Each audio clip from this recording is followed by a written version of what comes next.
அனைவருக்கும் அன்பின் வணக்கங்கள். இன்று நாம் இந்த வீடியோவில் பார்க்க போகிறது குழந்தைகளுக்கான பூங்காவில் விளையாடுவதற்கான வேடிக்கையான செயல்களை பற்றி நாம் பார்க்கலாம். குழந்தைகளை பூங்காவிற்கு அழைத்து செல்வது என்பது அவ்வளவு எளிதான காரியம் அல்ல, மிகவும் கடினமாகவே இருக்கும். ஆனால் அங்கு சென்றதும் உங்கள் குழந்தைகளை அவர்களின் சொந்த சாதனங்களுக்கு விட்டு சென்றால் அது மிகவும் வேடிக்கையாக இருக்காது. இது சில நேரங்களில் அவர்கள் ஏதாவது செய்ய வேண்டும் என்பதற்காக தேவையற்ற நடத்தையில் ஈடுபட வைக்கிறது. முன்கூட்டியே திட்டமிட்டு நீங்கள் அனைவரும் சேர்ந்து அனுபவிக்கக்கூடிய வேடிக்கையான செயல்களை தேடுவதன் மூலம் உங்கள் குழந்தைகளை ஈடுபடுத்துங்கள். குழந்தைகளுக்கான சில வேடிக்கையான வெளிப்புற பூங்கா விளையாட்டுக்கள் பல இருக்கின்றன. அந்த விளையாட்டு மைதானத்தில் பல்வேறு வகையான பூங்காக்கள் பல்வேறு தேவைகளுக்கு சேவை செய்கின்றன. குழந்தைகளுக்கு அது மிகவும் மகிழ்ச்சி உண்டாக்குகிறது. சுற்றுப்புற பூங்கா என்பது முறையான வடிவமைப்பில் இயற்கை காட்சி பகுதியாகும். சுற்றுப்புறத்தை கவர்ச்சிகரமாக மாற்றுவதும் அமைதியான மற்றும் முறைசாரா பொழுதுபோக்குக்கான வாய்ப்பை வழங்குவதும் இதன் நோக்கமாகும். பொதுவாக இது ஒரு சில ஏக்கர் பரப்பளவில் இருக்கும். ஆனால் அது ஒரு மூலையில் சிறியதாக இருக்கலாம். சில சமூகங்களில் இந்த சிறிய அடுக்குகள் சில சமயங்களில் குழந்தை பூங்காக்கள் என்று அழைக்கப்படுகின்றன. ஏனெனில் பெற்றோர்கள் தங்கள் சிறு குழந்தைகளை ஒரு வழக்கமான பயணத்திற்காக அங்கு சக்கரம் கொண்டு செல்கின்றார்கள். நகரங்களில் வணிக பிரிவுகளில் இதுபோன்ற அளவிலான பூங்காக்கள் அலுவலக பணியாளர்கள், கடைக்காரர்கள், மாணவர்கள் மற்றும் பிறருக்கு அன்றைய நடவடிக்கைகளில் இருந்து புகலிடமாக அமைகின்றன. பொழுதுபோக்கு பூங்கா பரப்பளவில் மிகவும் பெரியது.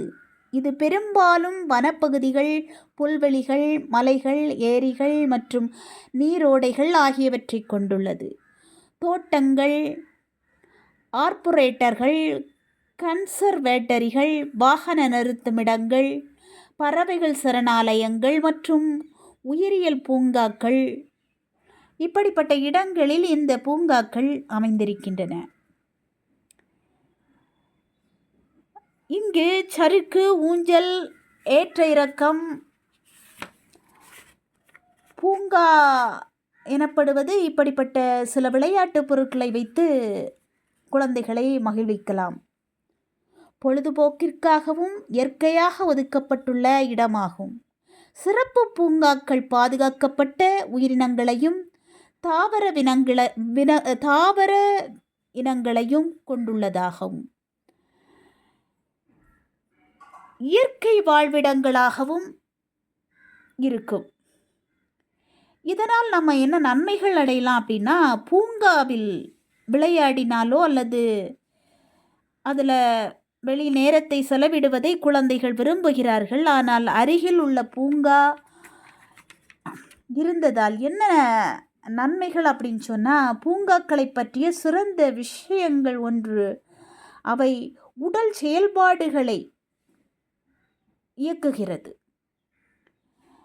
பூங்காக்களில் நேரத்தை செலவிடும் குழந்தைகள் உடல் ரீதியாக சுறுசுறுப்பாக இருக்கின்றார்கள். அவங்க உடல் செயல்பட்டுக்கிட்டே இருக்கும்போது அந்த உடல் ரீதியாக அவங்களுக்கு சுறுசுறுப்பு ஈஸியாகவே கிடைக்கிறது. இது நீண்ட ஆயுளும் ஒட்டுமொத்த ஆரோக்கியத்திற்கும் வழிவகுக்கிறது. குழந்தைகளுக்கு பூங்காக்கள் குழந்தைகள் வெவ்வேறு பாடங்கள் பற்றி அறிய வாய்ப்புகள் வழங்குகின்றன. உதாரணமாக, ஒரு விளையாட்டு மைதானத்தில் நாம் விளையாடும்போது சறுக்கு விளையாட்டு, ஊஞ்சல் விளையாட்டு, மேலும் கீழும் இறங்குவது, ஏறுவது, இப்படிப்பட்ட பல கட்டமைப்புகள் கொண்டது ஒரு பூங்கா. அதில் ஒவ்வொன்றிலையும் அறிவியல் பூர்வமாகவும் அவங்க நிறைய படித்து கொள்கின்றார்கள், தானே அறிந்து கொள்கின்றார்கள். குழந்தைகளுக்கு கணிதம் மற்றும் இயற்பியல் பற்றி பார்க்கக்கூடிய அளவுக்கு அந்த பூங்கா அமைகின்றது. விளையாட்டு மைதானங்கள், தோட்டங்கள் மற்றும் ஏரிகளுடன் கூடிய பாரம்பரிய பூங்காக்களும் இங்கு அமைகின்றது. This video sponsor by பைமோட்.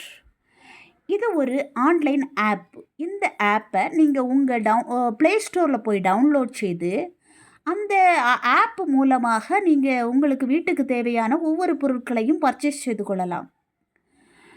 விலையும் குறைவாக இருக்குது, நல்ல தரமும் இருக்குது, நல்ல தரமுள்ள குவாலிட்டியாக பேக்கிங் செய்யப்பட்டு வீட்டிற்கு வந்து சேர்கிறது. குறித்த நாட்களுக்குள் வீட்டிற்கு வருகிறது. வாங்கி பயனடையுங்கள். இந்த பொருளை பற்றி ஏதாவது கம்ப்ளைண்ட் கூட இல்லை, அவ்வளோக்கு நல்ல சிறந்த குவாலிட்டியாக இருக்குது. அதை பார்த்து பயன்படுங்க. நன்றி, வணக்கம்.